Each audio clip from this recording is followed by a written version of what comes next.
Aujourd'hui, nous avons tenu une rencontre, on pourrait même appeler une conférence territoriale. Mais l'objectif, c'est au-delà même du pôle territoire. Nous avons donc jugé nécessaire, après le lancement de la nouvelle vision, donc Sénégal 2050 par son excellence président de la République, Bassirou Diomaye Diakhar Faye, nous avons jugé utile quand même au niveau déconcentré, donc d'inviter tous les acteurs territoriaux afin de partager ce nouveau référentiel. Et ce travail, nous l'avions confié quand même aux services régionaux qui constituent le pôle gouvernance et planification, qui nous ont donc fait une présentation. Et l'objectif, c'est de procéder à la vulgarisation de ce nouveau référentiel en matière de développement socio-économique du pays. Et c'est pour cela que nous avons invité toutes les catégories de la région de Diourbel, les collectivités territoriales, les services techniques et les OCB.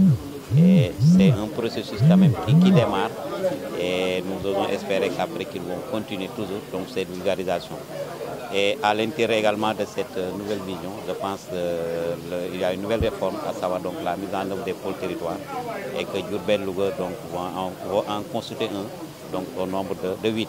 Et nous avons également tenu à ce que quand même les gens puissent s'approprier également de cette réforme qui se prépare et qui se profile à l'horizon et qui s'appuie sur les potentialités de chaque pôle, notamment de chaque région de Diourbel. Et je pense que la présentation qui a été faite par le service régional de la planification a fait ressortir donc les potentialités de la région de Diourbel, surtout dans le domaine tertiaire, mais également dans le domaine agricole avec un grand A. Comme vous l'avez dit, dans la nouvelle vision, je pense qu'il y a des projets phares. Donc, et parmi ces projets phares, les autorités de l'eau en font partie. Et pour la région de Diourbel, parmi ces autres lots, nous en avons quand même deux. Et le premier qui est beaucoup plus important, donc c'est le transfert de l'eau à partir de lac de Guerre jusqu'à Touba, mais qui est également accompagné donc d'une nouvelle révision du réseau donc, hydraulique de la ville sainte de Touba.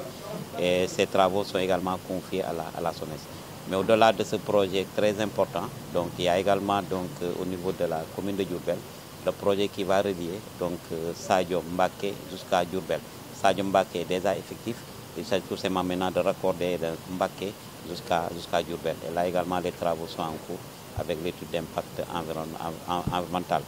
Au-delà de cet aspect hydraulique, toujours dans les cadres des grands projets qui sont entamés par les nouvelles autorités, il y a également la relance du secteur industriel. Et donc, au niveau de la ville sainte de Touba, il y a une zone industrielle donc, qui a été donc, mise en œuvre et qui sera mise en œuvre et qui sera donc dédiée au montage de véhicules donc, maritaires. Et je pense que dans quelques jours, donc, le ministre de l'Industrie va procéder au lancement donc, officiel. Et également dans la commune de Touramone, il y a un projet de mise en œuvre d'une zone industrielle qui sera axé donc, sur les BTP, donc à savoir donc, bâtiments et travaux publics.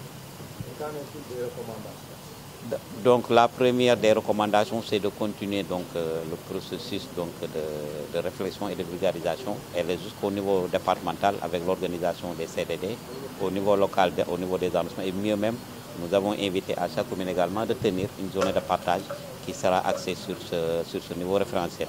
La deuxième recommandation, c'est l'adaptation des documents de planification locaux, notamment au niveau des collectivités territoriales, avec le nouveau référentiel, à savoir donc la vision Sénégal 2050, et apporter dès à présent donc, leur contribution à travers les 4 axes donc, de ce document, et chaque année peut-être prévoir dans leur budget des actions qui pourront être inscrites et qui apportent leur contribution dans l'atteinte des objectifs et des indicateurs.